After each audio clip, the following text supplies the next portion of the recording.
Good evening. My name is Deanna Turner, and this presentation summarizes my Capstone project on Sony's cybersecurity and digital platform reliability. My focus is strategic rather than purely technical, how Sony can protect its digital ecosystem while keeping its platform reliable, convenient, and trusted. I will move in the same sequence as the full report: the problem, why it matters, the key risks, strategic implementations, recommendation solutions, implementation, and expected outcomes. The central problem is that Sony operates a broad digital ecosystem that must stay secure and reliable at the same time. Customers expect fast access, stable service, safe accounts, and convenient transactions. The research question asks what strategies Sony should implement to strengthen cybersecurity and improve platform reliability while supporting long-term growth. The purpose of this project is to evaluate the risk environment and recommend evidence-based strategies to reduce the risk, improve stability, and strengthen customer trust.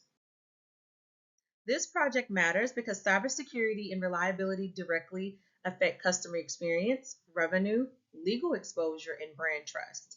The scope is focused on Sony Group's corporation, especially the game and network services and the PlayStation Network. I looked into areas such as identity risk, third party risk, incident response, platform reliability, resilience, and governance.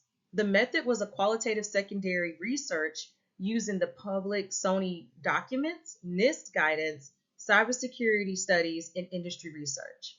Because I did not have access to Sony's confidential system, this is a strategic management analysis rather than a technical audit. Sony's digital environment creates a major growth opportunity, but it also expands exposure. Game and network services generated 4.67 trillion yen in fiscal year 2024, which shows how central digital engagement is to Sony's business. As the ecosystem grows, Sony must protect millions of accounts, transactions, platform, vendors, and customer expectations. The main point here is digital growth and digital risks move together. The stronger the platform becomes commercially, the more important security and reliability becomes strategically. The risk categories on this slide are interconnected. Credential theft can lead to account takeover. Application or cloud vulnerabilities can create entry points. Third-party weaknesses can expand exposure. Platform disruption can damage revenue and trust even if no data is stolen. Identity risk and denial of service readiness deserve special attention because they directly affect access, customer experience, and recurring revenue. The key takeaway is that Sony should not treat these risks as their separate problems. One weakness can trigger a chain reaction across the businesses. This diagram shows how cybersecurity incident becomes a strategic business problem. An incident may begin as an unauthorized access, data exposure, or platform disruption.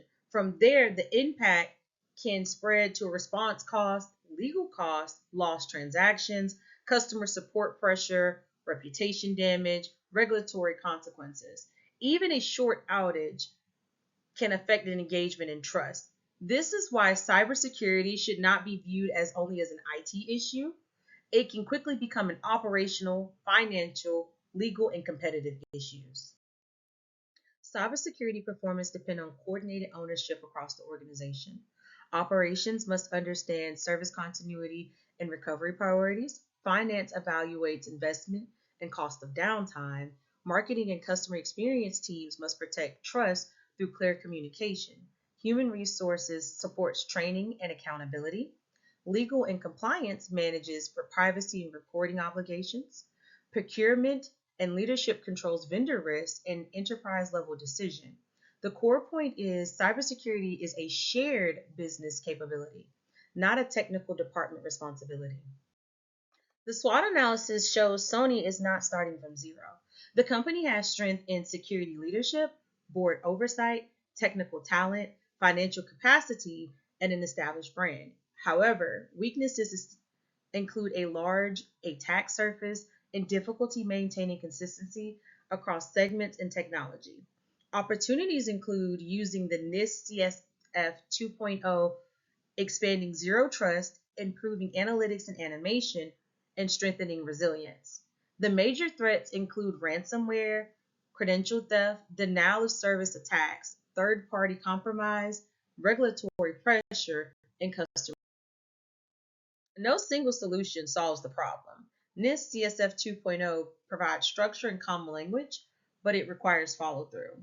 Zero trust and identity controls reduce implicit trust, but they may create integration costs and user friction. Monitoring and automation improves detection, but they may be tuned carefully. Resilience and recovery protects continuity, but duplicate capacity adds cost. Vendor tiering focuses oversight, but visibility may be limited. Training improves readiness, but it cannot replace technical controls. The best approach is a coordinated portfolio. My recommendation strategy combines 6 connected priorities under the NIST CSF 2.0 governance. First, Sony should define current and target state profiles for critical services. Second, it should strengthen zero trust and privilege access controls. Third, it should improve monitoring across identity, cloud, application, and vendor environments. Fourth, it should expand resilience and recovery testing. 5, it should use risk-tiered vendor oversight. 6, it should build role-based preparation through training and exercises. Governance keeps these priorities connected instead of allowing them to become separate projects. The implementation timeline is phased over 24 months to reduce disruption and allow Sony to learn from early results. Phase 1 focuses on sponsorship, critical service scoping, urgent access, or recovery gaps. Phase 2 strengthens control, expands authentication, tiered vendors, tunes monitoring, and run a tabletop exercise. Phase 3 tests resilience through zero trust pilots, segmentation, backup validation, failover, and denial of service readiness. Phase 4 scales proven practices, add evidence-based automation, validates controls independently, and begins the next improvement cycles.